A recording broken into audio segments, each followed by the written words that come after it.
قیام اللیل جو ہے اسے فرض نہیں ٹھہرایا تطوع. قرآن مجید میں بھی اس کا کوئی ذکر نہیں. احادیث میں اس کی تشویق و ترغیب پوری موجود ہے. ایک اور حدیث بھی ہم بعد میں پڑھیں گے اس پر. اس کا پس منظر کیا تھا کہ اس کو چھوڑ دیا گیا. اب ظاہر بات ہے مسلمانوں میں کمزور بھی ہیں, مسلمانوں میں وہ مزدوری کرنے والے بھی ہیں, روزہ تو فرض ہے ان پر, چاہے مئی کا مہینہ ہے اور گندم کاٹنی ہے, روزہ تو پھر بھی رکھنا ہو, یہ سب کچھ. لیکن یہ کہ رات کو پھر کھڑے رہنا ان کے لیے, جاگنا ممکن نہیں, لہذا ان کے اوپر یہ چیز فرض نہیں. حضور نے تراویح کی نماز یا قیام اللیل نہ اسے فرض قرار دیا, نہ اس کے بعد جماعت کوئی اہتمام کیا مستقل. صرف 3 راتیں آپ نے جماعت کروائی ہے, اس میں 8 رکعتیں آپ نے پڑھی ہیں کہ جو آپ کا معمول تھا تہجد کا وہی پڑھی, اور تہجد کے وقت ہی جماعت کرائی ہے. یہ ہے وہ حدیث. اس کے علاوہ کسی نماز تراویح جو ہے جو ہم پڑھتے ہیں 20 رکعتیں عشاء کے ساتھ متصل, اس کا کوئی ذکر نہ دور نبوی میں ہے نہ دور صدیق اکبر میں ہے. یہ دور حضرت عمر کی خلافت میں ہوا ہے, اور ہم نہیں کہہ سکتے کتنے سال کے بعد ہوا ہے. حضرت عمر رضی اللہ تعالیٰ عنہ کی خلافت کا دور جو ہے وہ تو 10 برس ہے. ہو سکتا ہے 5 برس کے بعد ہوا ہو, 6 برس کے بعد ہوا ہو, 12 ہوا ہے ان کے عہد. حضرت عمر ایک مرتبہ مسجد میں داخل ہوئے, مسجد نبی میں, تو دیکھا کہ کچھ لوگ 8 10 12 جو ہے وہ ایک جو ہے حافظ کے پیچھے کھڑے ہوئے اور قرآن سن رہے ہیں. کچھ دوسرے کونے میں کھڑے ہیں, کچھ کہیں اور کھڑے ہیں, مختلف جماعتیں ہو رہی ہیں. تو انہوں نے سوچا کہ کیوں نہ ان سب کو ایک امام کے پیچھے جمع کر دیا جائے, اور اس کے لیے لوگوں کی سہولت کے لیے عشاء کے ساتھ متصل رکھ دیا جائے. اس لیے کہ تہجد کے وقت اٹھنا جو ہے وہ تو ہر کس و ناقص کا کام نہیں ہے, کہ عشاء کے بعد اگر تھوڑا سا اضافی وقت ہو صرف, تو یہ ہر شخص کر لے گا, مزدور بھی کر لے گا. لہذا آپ نے یہ نظام تجویز فرمایا کہ عشاء کے متصل بعد 20 رکعت نماز پڑھی جائے اور ایک امام کے پیچھے پڑھی جائے. یہ گویا کہ اجتہاد ہے حضرت عمر رضی اللہ تعالی عنہ. اس کو آپ نے خود بدعت بھی قرار دیا ہے, لیکن بدعت حسنہ. بدعت کس اعتبار سے؟ لغوی اعتبار سے, نئی بات, اس لیے کہ حضور کے زمانے میں نہیں تھی, تو یہ اس طریقے سے ایک نئی بات ہے. لیکن یہ بات کیونکہ بہت اچھی ہے, بہت عمدہ ہے. آپ جب یہ نظام چل پڑا تو ایک دن مسجد میں آئے, دیکھا کہ بڑی بھری مسجد ہے, صحابہ کھڑے ہیں اور ایک امام کے پیچھے قرآن سن رہے ہیں. آپ نے فرمایا نعم البدعۃ ھذہ, یہ جو ہم نے نئی بات شروع کی ہے یہ بہت اچھی ہے, بہت عمدہ ہے. اب یہاں سے فرق واقع ہو گیا ہے. ایک تو اہل تشیع جو ہے وہ تو ویسے ہی حضرت عمر سے بہت دشمنی رکھتے ہیں, اناد رکھتے ہیں, تو حضرت عمر کے اجتہادات سے انہیں نفرت ہے, انہیں دوری ہے, چاہے وہ کوئی سا بھی حضرت عمر کا اجتہاد. ہمارے ہاں اہل حدیث حضرات بھی در حقیقت حضرت عمر یا کسی اور خلیفہ راشد کے فعل کو وہ سمجھتے ہیں کہ یہ ایگزیکٹو آرڈرز ہیں, یہ ہمیشہ کے لیے نہیں ہے. حضرت عمر نے اپنے دور میں نظام قائم کیا, ان کے دور کے لیے ٹھیک تھا, یہ ہمیشہ کے لیے نہیں. ہمیشہ کے لیے وہ 8 ہی رکعتوں کے قائل ہیں, وہ تہجد والے.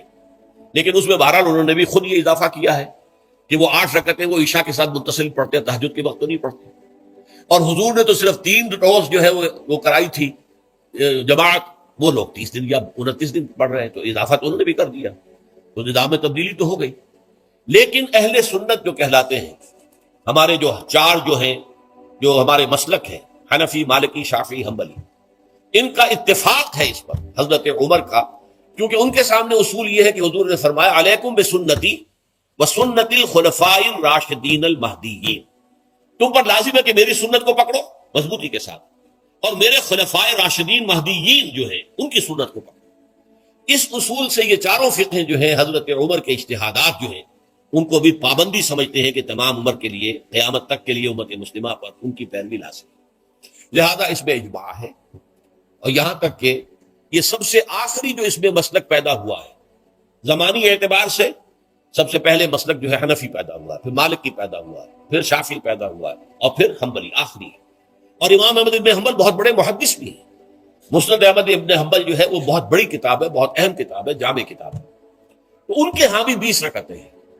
چنانچہ حرمین شریفین میں, سعودی عرب میں, مکے اور مدینہ منورہ میں جو نماز تراویح ہوتی ہے اس کی 20 رکعتیں ہیں.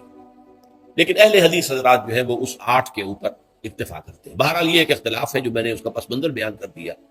لیکن اس 20 رکعت نماز سے ادا کرنے سے, جو کہ زیادہ زیادہ 50 منٹ یا 1 گھنٹہ لگتا ہے, اس سے وہ قیام اللیل کا حق ادا نہیں ہوتا. قیام اللیل کا تو کچھ اور ہی تقاضا ہے. قیام کسے کہتے ہیں؟ یہ سورہ مزمل سے واضح ہوتا ہے.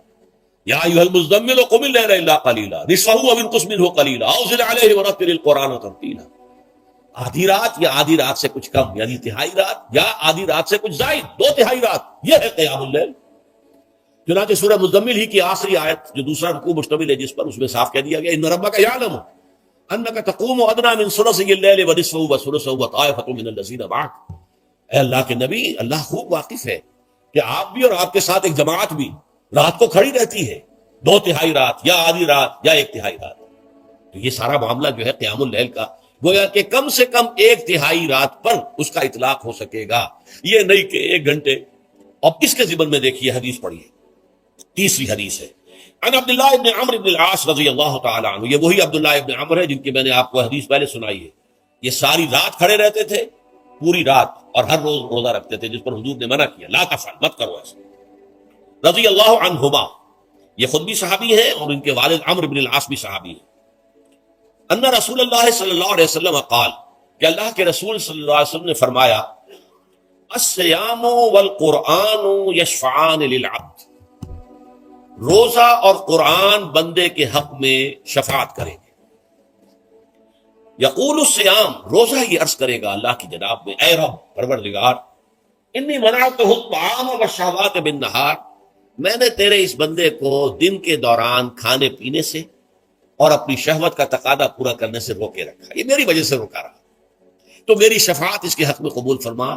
فشفعنی فیہ، میری شفاعت اس کے حق میں قبول فرما. وَيَقُولُ الْقُرْآنُ، قرآن کیا کہے گا؟ مَنَعْتُهُ النَّوْمَ بِاللَّيْلِ، میں نے اسے رات کے وقت سونے سے، نیند سے روکے رکھا. فَشَفِّعْنِي فِيهِ، تو اس کے حق میں میری شفاعت قبول فرما. حضور فرماتے ہیں فَيُشَفَّعَانِ، ان دونوں کی شفاعت قبول کی جائے گی. یہ ہے قیام اللیل.